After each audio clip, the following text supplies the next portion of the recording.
What the Pel is up, everybody? This is Pelicans Plus with Elliot Clough at Elliot Clough on Twitter. You can see down there that we are also on Facebook now. You can see the ticker going across there at Pelicans Plus on Facebook. Make sure to check it out there. Also, before we get started, you listen as a podcast as well on Apple Podcasts, Spotify, Google Play, etc. Make sure that you subscribe or follow depending on where you are listening to the podcast, and that you leave that rate and review on Apple Podcasts as well. Also, tell a friend about the pod, especially now that we're on Facebook, we're on Twitter, we're on YouTube. We go live for every podcast now as well. So today, talking a little bit about Fred Vinson and what he could possibly bring to the Pelicans as not just an assistant or an associate head coach, but the actual head coach in New Orleans. He's been around for about 10 years now, and he has that edge of continuity. But a few more things going into it as we're hearing more about Willie Green and a little bit less about Charles Lee, except for the fact that he is a candidate for the Washington Wizards job as well. Willie Green no longer on that list. As far as I know, no longer in the running for the Orlando Magic job either. I guess I haven't heard much about that, but I'm assuming Kenny Atkinson gets that one. I think he's deserved it. Either way, as we're talking about Fred Vinson today, make sure that you drop questions in the comment section, no matter where you're listening, on Twitter, on Facebook, on Twitch, YouTube, what have you. We'll address your questions. We'll talk about what is going on with Fred Vinson, the possibility of him being the next head coach in New Orleans. Now, we had Dwayne Rankin of Arizona Republic and Jordan Tresky of the Win in Six podcast and Behind the Bucks with Fansided to discuss Willie Green and Charles Lee as potential head coaches for the Pelicans. That last week, you can check that out on any of our platforms. For today's pod, we'll be talking about the possibility of Fred Vinson being the next head coach of the Pels. Like I said, before we break everything down that he'd bring to the Pelicans, let's talk a little bit about his history with basketball, and then we'll dive in a little bit more to what Vinson would bring. And that's a fair comment right there. We've been hearing a few things, and we'll talk about what will go on with Vinson here. So Vinson is currently an assistant with New Orleans, and he's been around the organization since 2010. I think I mentioned that just a second ago, but started his basketball career in Georgia Tech. Let's just say that started with his collegiate career. Georgia Tech, played there from 1991 to 1994. Only played 13 NBA basketball games in total. I believe it was 5 with the Sonics and 8 with the Clippers. That could be reversed. The beginning of his professional basketball career was in the NBA, and the end was in the NBA as well. I'll have to look that up to be sure, but played it. Oh, here we go. 5 games with, the Atlanta Hawks, and then 8 with the Seattle Supersonics. The Supersonics were in 1999 and to 2000. Played professionally from 1994 to 2007 in the U.S., Mexico, France, Venezuela, Israel, and Poland. And if there's anything to glean from that, it's that Vinson is a diehard basketball man. He loves the game of basketball and is willing to travel everywhere to play it. And we know that about Charles Lee as well. Charles Lee, his professional basketball career went a little bit shorter than Vinson's did. But anyway, started his coaching career as an assistant with the LA Clippers under Mike Dunleavy Sr. in 2008. He was there for a little while and then came over to New Orleans, started coaching in 2009, 2010. He's gained his reputation throughout the league because of his work with Brandon Ingram and Lonzo Ball. A lot of people know that. A lot of people don't really know the statistics behind what has made Lonzo Ball and Brandon Ingram such better shooters. Obviously, it's going to be mechanics. It's going to be the technical stuff when it comes to shooting. But the percentages, if you haven't looked these up, if you're a Pelicans fan and haven't looked these up, you should have these readily available, especially if you're a proponent of Fred Vinson being the next head coach of the Pelicans. So we're at Lonzo Ball now. Prior to joining the Pelicans, Lonzo was shooting 32.9% from three. That jumped last year to 37.5% and then 37.8% this season. That's, been a little bit in flux, up and down over the last few years. There was February, I think this year, he shot 45.9% from three that month, which was absolutely insane. That's when everybody was pulling for him to get an extension. And then we saw who the real Lonzo is. Well, the real Lonzo is up and down from distance. But anyway, free throw percentage, this is absolutely insane. 2018, 2019, Lonzo still with the Lakers, shooting 41.7%. The following year, a 15% hike. He shot 56.6% from the free throw line since joining Fred Vinson and the Pelicans. This one, 2019, 2020. And then this season, this is going to blow your mind, 78% from the free throw line, Lonzo Ball. He went from 41.7 to 56.6, which is a big jump, and then to 78.1%, pretty much solely based on his hard work and working with Fred Vinson and Brandon Ingram. And we'll take a look at Brandon Ingram here as well, because these percentages are still absolutely freaking bonkers for Brandon Ingram to put up. The percentages from three, not quite as crazy. So in 2018, 2019, he shot 33% from three, that his last year with the Lakers, and then came to New Orleans where his attempts tripled and his percent went up to 39.1, and then this year 38.1. About the similar, pretty much exactly the similar amount of threes shot and made. And then free throw percentage, again, this is insane. He went from shooting 67.5% from the free throw line in 2018, 2019 to 85.1 in 2019, 2020, and then up to 87.8 this season. Again, that is the percentages that absolutely exploded for Brandon Ingram, for Lonzo Ball these last two seasons after working with Fred Vinson.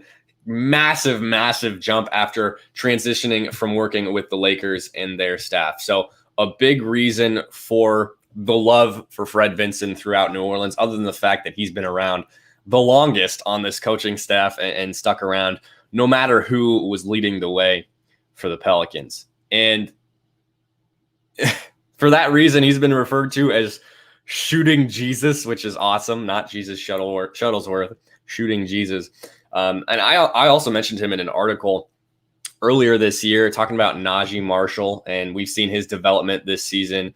I would say a big part of that is Fred Vinson too. And Najee just could not hit water if he fell out of a boat to start the season, and progressively got better at shooting. And we're expecting Najee and Didi Louzada to spend the entire summer with Fred Vinson at this rate. And anyway, I was talking about Najee, and I phrased something in reference to Vinson about how he's able to do anything in terms of shooters.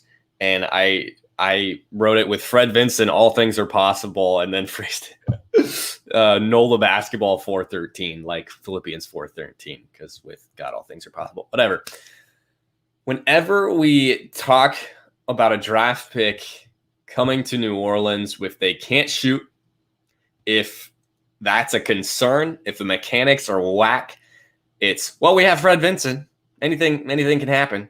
Talking about a free agent or going after somebody with in terms of a trade, if you can't shoot, well, we got Fred Vinson. The dude can do anything. And I've been saying this on radio shows. I've been saying it on other podcasts. And I've said it here on Pelicans Plus, is if you can fix Lonzo Ball's jump shot, you can do freaking anything. Literally anything. He could, climb the face of the Empire State Building, and I would not be surprised tomorrow. Because if you can fix Lonzo Ball's jump shot, that's way harder than climbing the face of the Empire State Building, at least in my mind's eye. Fred Vinson is capable of doing whatever he wants to. And like I said, we've spoken about Najee and Didi needing to get time in with Fred Vinson this offseason. And this is just where we return to every time somebody needs to fix a jump shot. Somebody needs to continue to work on a jump shot. He is the man at this job. And this guy has basically been the one consistent positive in New Orleans. Obviously, we're happy about Zion. Obviously, we're happy about Brandon Ingram being with the team and signing the max. And that's great. But it hasn't always been conducive to winning.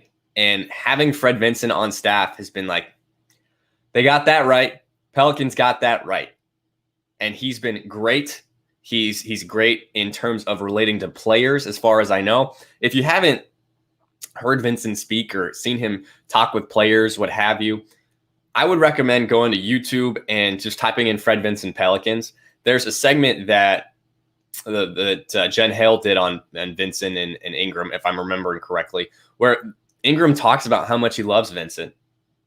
Lonzo says the same thing. It was Ingram and Vinson working together initially. Lonzo saw the success and decided to join them in those late night shooting sessions prior to games. And so Vinson has a relationship with these players. He's got that continuity. That is the thing. That's the meat and potatoes of why Fred Vinson probably has an edge or could have an edge in the coaching search for the Pelicans. It's because he's been around for 10 years. Brandon Ingram, possibly Lonzo Ball, Josh Hart, going on their fourth coach in 4 years. Zion Williamson, third coach in 3 years in New Orleans. And if you count his freshman year at Duke, fourth coach in 4 years, because he's coming off Coach K, who's arguably the greatest coach of all time. Now, third coach in 3 years with the Pelicans. And there's been talk of the Pelicans being a poverty franchise, whatever. I'm referencing Twitter, so take it with a grain of salt. But the thing about that is, with the constant turnover, not only of the roster, but also of the coaching staff, that adds a little bit of a flame to the idea that the Pelicans are a dysfunctional franchise. That Griff and Trajan Langdon and Swin Cash can't really make the correct decision in terms of who the next head coach is and have it be successful. And if you want any level of continuity, if you want any level of trust in what's already there, Fred Vinson is the way to go. And this podcast is not detailing why I believe he's the choice as opposed to Willie Green or Charles Lee, but just outlining why Vinson could be the right fit. And continuity is the huge piece of that, the massive piece of that. We know that to be true. Vinson has been around with this team for a while now, 10 years. And so he has seen the good parts and the bad parts over the last 10 years. What worked with Monty Williams, what worked with Alvin Gentry, what worked with Stan Van Gundy, and what didn't work across that time frame. And in terms of the talent on the roster and what this roster currently holds, he saw what worked with Stan Van Gundy, what worked with Alvin Gentry, and what didn't work between those two coaches. And that is massive. And sure, Willie Green and Charles Lee can go back and watch the film, but they weren't in the thick of it all, you know? Vinson got to see what worked on court, what worked off court in terms of communication, in terms of how these guys practice together with their assistant coaches, with the other assistant coaches. And that's huge. That's not a little thing. You know, we talk about continuity here being the big piece, and continuity is great and continuity is huge, at least for coaching staff in the NBA. But it's different when it comes to what you've seen work and what you've seen not work, and the intricacies of the franchise as a whole. And here's the thing on top of that, too. Not only has Vinson had time to cultivate relationships and trust with the players in New Orleans, they know and have followed what he's instructed, and it's bred success, right? I mean, the thing about Vinson and working with these players is the fact that they know if they follow what he does, they'll continue to shoot better. They'll get better at shooting the basketball. And if they truly trust him and his basketball mind and what he's done for them, and that translates to other parts of the game. This is my mom, if you were all wondering. Thanks for the comment, Mom. Anyway. Okay, so the continuity and the shooting, we've seen it work. That's the thing. The players have seen it work. If you are able to put in work and you're able to see the return on your investment and you're able to continue to be successful based on the philosophies of this coach, based on what he believes about how you can get better, that's trust, man. That's huge. That cannot be put down or put aside based on what these guys have done and what they've learned from Vincent. Vincent has built trust. He's built a level of communication. He's built a lot of things, relationships in its entirety with these players. And that cannot be understated. Trust, especially when coming off a coach like SVG, coming off a leadership staff that couldn't work quite well together to relate to these players. We talk about Willie Green having that advantage, Charles Lee having that advantage of being former pros. Vincent's a former pro. He's played in the NBA. Well, a little bit. I mean, not a lot. In 2010, he joined this staff, and he's been around for a long time. He knows New Orleans. He loves New Orleans. He's mentioned that New Orleans is home to him and his family. And while you can talk about New Orleans as a whole, and that's great, he can tell players, new players, where to go, what to do, have fun with their family and their friends in New Orleans. Now, to continue a little bit here on Vincent, he's also been the Summer League coach. He was the Summer League coach in 2019. Now we know Teresa Weatherspoon will be that this coming offseason, this Summer League in August. Vincent's done that before. He was around with Zion, Jackson Hayes, Nickeil Alexander-Walker, Didi Louzada in the summer of 2019 to work with the rest of those young guys. And he's been able to take the helm. So he hasn't been a head coach before. He hasn't necessarily led a group of men from the top, but he did it over a summer and with the organization in New Orleans under David Griffin, under Trajan Langdon, under Swin Cash. That was the first summer that establishment of leadership was around, and Vincent was trusted to lead the ship. And it'll switch around. Charles Lee has done that before as well. And it's not huge. I mean, it's not the biggest thing in the world. Sure, you're trusted to work with the young guys. Great. But it's not little either. And the fact that it was with that class of Jackson Hayes, and Zion Williamson, who will likely be a big part of the foundation going forward into winning, Vincent's done it.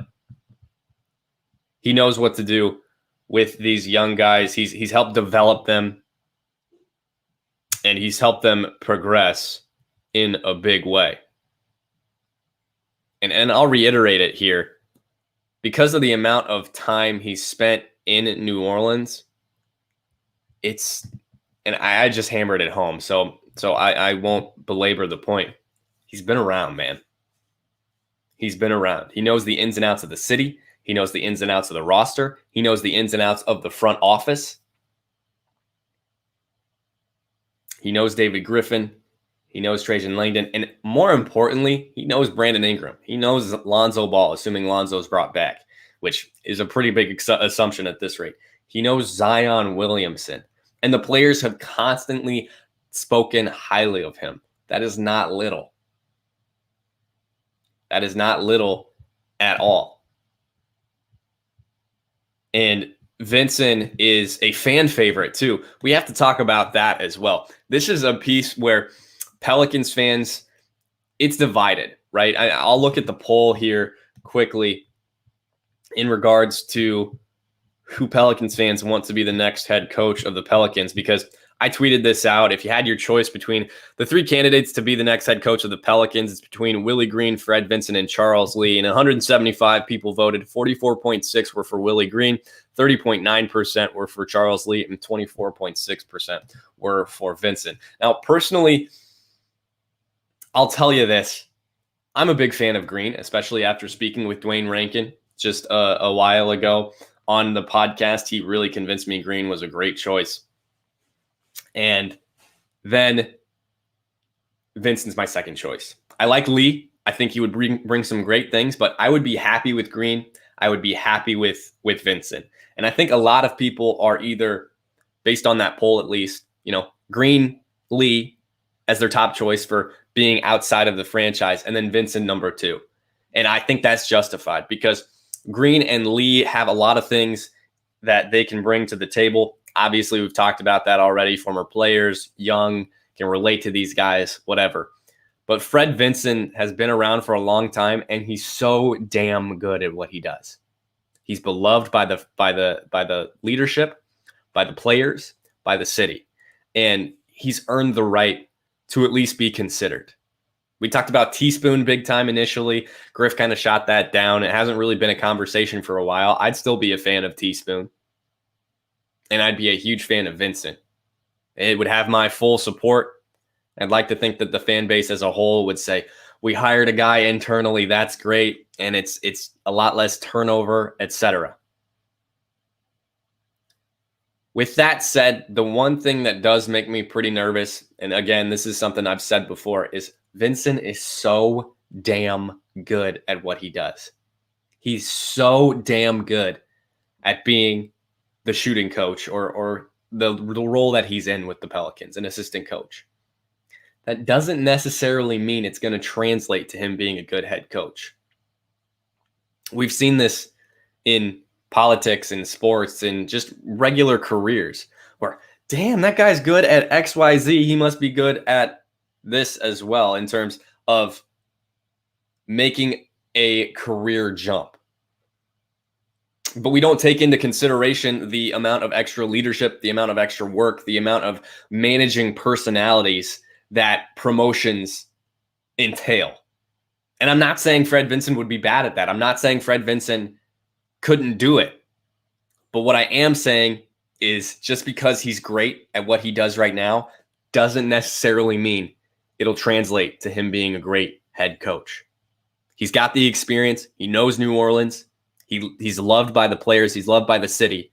And those are a lot of positive things. There is that question mark, though.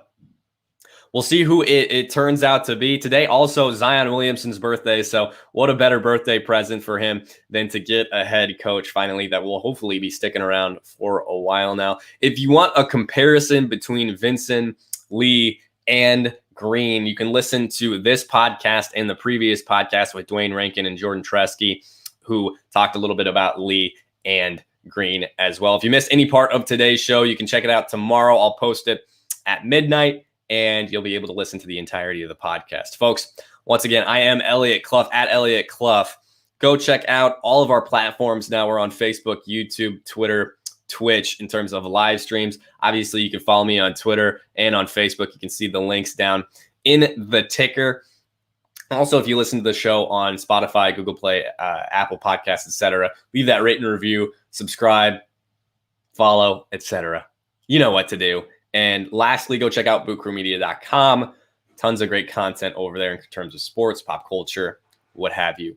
Folks, once again, thanks so much for tuning in today, and we will talk with you soon. I am Elliot Clough at Elliot Clough on Twitter, and this was Pelicans Plus.